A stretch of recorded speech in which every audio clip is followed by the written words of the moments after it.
Avec sa chemise blanche et son regard dans le vide, le jeune papa a l'air un peu sonné. À 82 ans, ce fermier vient présenter ses filles, des jumelles, nées quelques heures plus tôt dans cet hôpital de Guntur, en Inde. Les petites vont bien, leur maman aussi, elle se repose après une césarienne. Âgée de 74 ans, Mangayama est devenue la mère la plus âgée au monde. Dès la première tentative, elle est tombée enceinte. C'était vraiment incroyable pour nous. Et à partir de ce moment, nous avons formé 3 équipes. Une pour s'occuper de sa grossesse, une pour s'occuper de ses besoins nutritionnels et une autre pour s'occuper de sa santé générale. Le couple, marié depuis 57 ans, n'avait jamais réussi à avoir d'enfants.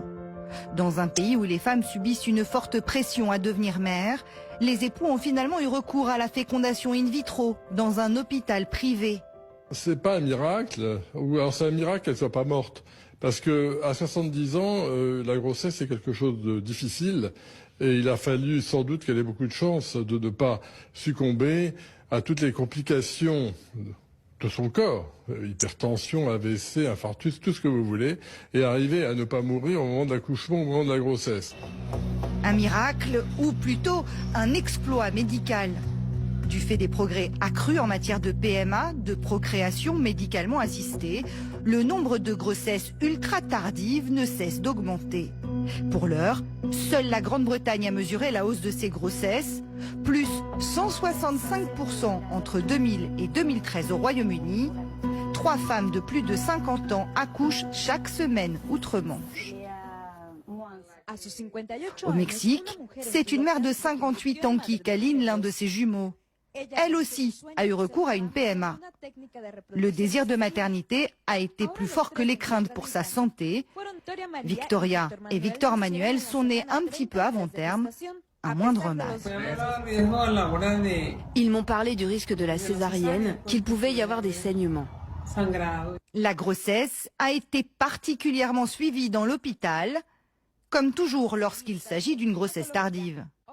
Les spécialistes estiment que ces grossesses tardives comportent des risques à la fois pour le bébé avec un plus grand risque de prématurité, de retard de croissance in utero ou de petit poids à la naissance. Quant aux mamans, elles sont davantage exposées à des risques notamment sur le plan cardiovasculaire et au risque de diabète gestationnel. À l'âge où la plupart des femmes deviennent grand-mères, Lina Alvarez, 62 ans, attend son 3e enfant. Elle est pourtant ménopausée depuis plus de 20 ans. J'avais très peur au début, mais en fin de compte, j'ai eu le sentiment que je devais le faire, quoi qu'il en coûte. J'ai eu l'impression que tout allait bien se passer comme une évidence.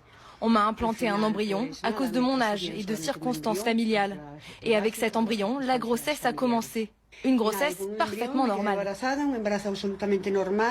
En Espagne, elle a eu recours à un don d'ovules et de spermatozoïdes. Un cas de figure qui ne pourrait pas exister en France. En France, 43 ans, c'est la limite maximale pour la procréation médicalement assistée, fécondation in vitro, don d'ovocytes y compris. Donc là, si vous voulez, sur le plan juridique, en France, c'est infaisable. Dans le monde, les cas de Lina, Mathilde ou Mangayama restent largement minoritaires. Mais d'une manière plus générale, l'âge de maternité ne cesse de reculer. En moyenne, les femmes françaises accouchent à près de 31 ans. En 2015, un nouveau-né sur 20 avait une maman de plus de 40 ans.